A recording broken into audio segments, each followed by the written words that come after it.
वा ग तिलोत्तमा, सगळं करून सरून नामानिराळी झाली आणि सगळं माझ्यावरच ढकललंस. कोणासाठी केलं मी हे सगळं? हं? तुझी मदत करायची म्हणून केलं हे सगळं मी. का तू माझा वापर नाही केलास? मला नाही वेठीस धरलंस तू? सतत माझ्याशी खोटं बोललीस तू, सतत. काय? मी तुझा वापर केला? मग तुम्ही सगळ्यांनी काय केलं माझ्यासोबत? मान्य आहे, माझी एक चूक झाली. सावलीच्या बाबतीत, ताराच्या बाबतीत माझी चूक झाली. मी लपवलं त्यांच्या आवाजाचं सत्य.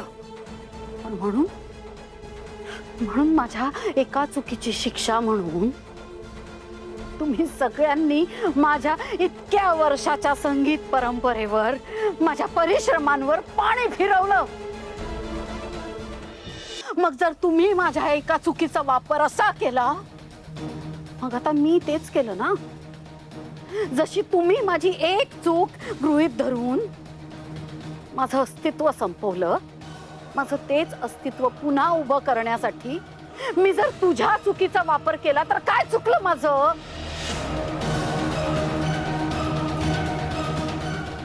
तरीही आपल्या लेकीचं सासर आहे हे म्हणून मी कधी तुमच्या कोणाच्या बाबतीत वाईट विचार केला नाही. नेहमी चांगल्याचाच विचार केला. आणि आज हा सगळा जो घाट घातलाय ना, हाही तुमच्या भल्यासाठीच घातलाय. तिलोत्तमा, तुझ्या लाडक्या लेकाच्या सुखासाठी करते मी हे सगळं.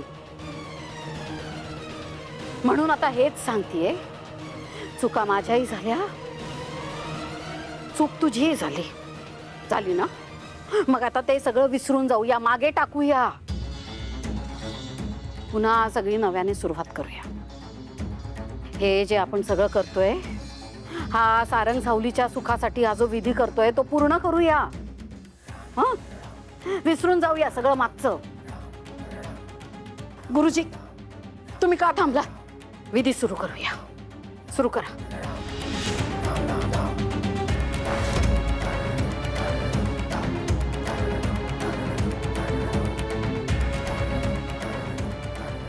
अरे सगळे असे का बघत उभे आहात माझ्याकडे? हा, हे बघ तिलोत्तमा, चूक तर तुझ्या हातून झालीये. आजही तुमच्या हातून जे घडलंय ना, तो गुन्हाच आहे.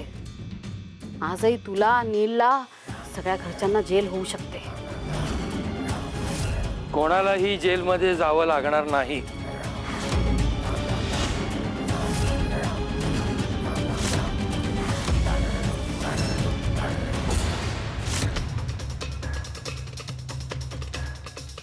हा का आला इथे? या सावलीने काही गडबड तर नाही ना केली? माझा सगळा खेळच पालटून जाईल. जगन्नाथजी, तुम्ही आणि हे डॉक्टर काय करताय तिथे?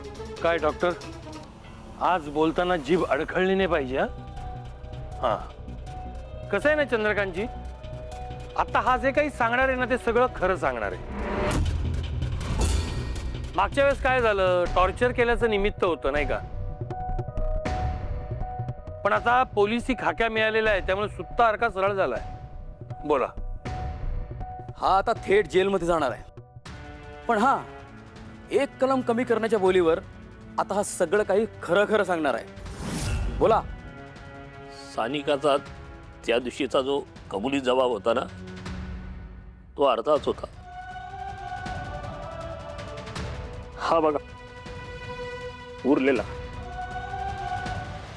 बाबा, मी सानिका, नील, तिलोत्तमा काकू, मेंदळे कुटुंब यांना दोषी ठरवू नका. बाबा, ही तुमच्या सानिकाची शेवटची इच्छा.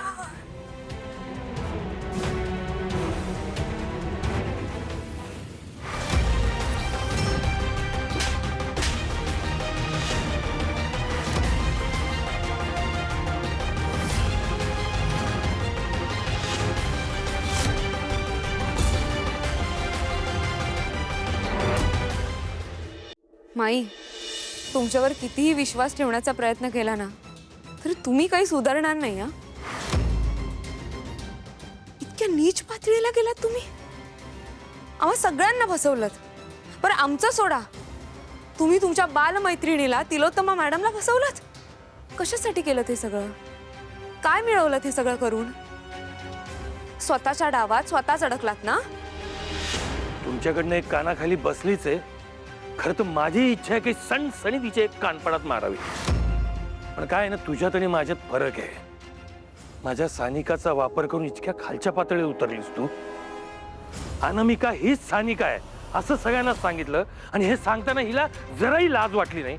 इतकी इतकी कपटी आणि कारस्थानी बाई आहे ही.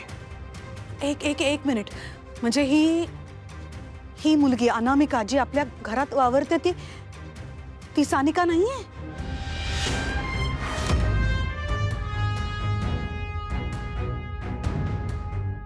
आणि ती जर का सानिका नसेल तर भैरवीला मदत का करते ती एवढी? अनामिका, खरं काय ते सांग. आम्ही सगळे तुझ्या सोबत आहोत.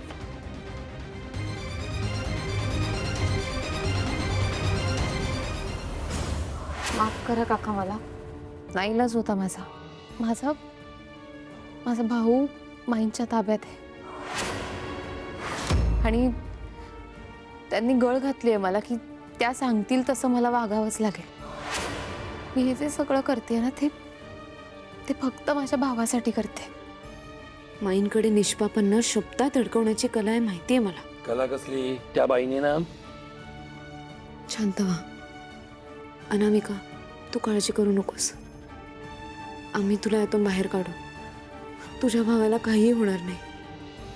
आणि हो, माईंचा चेहरा लवकरात लवकर सगळ्यांसमोर यायलाच हवा. मी तुला वचन देतो, मी तुझ्या भावाला त्या भैरवीच्या तावडीतून सोडून आणीन आणि तुमच्या बहीण भावाची गाठ घालून दे.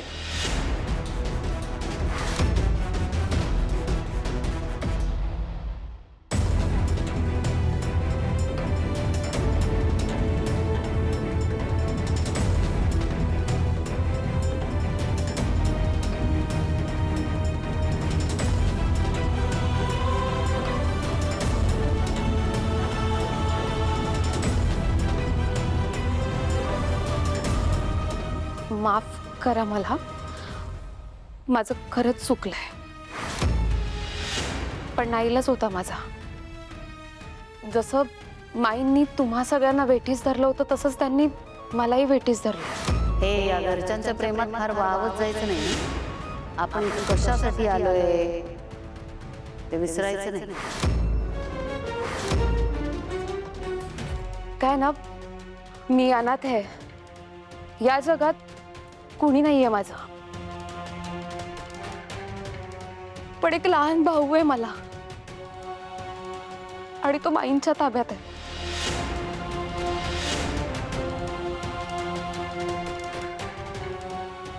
माझा आई बाबा गेल्यापासून त्यांनी खूप केलंय माझ्यासाठी. त्यांनीच सांभाळलंय मला आणि या गोष्टींमुळे मी त्यांची प्रत्येक गोष्टीमध्ये साथ देत आले.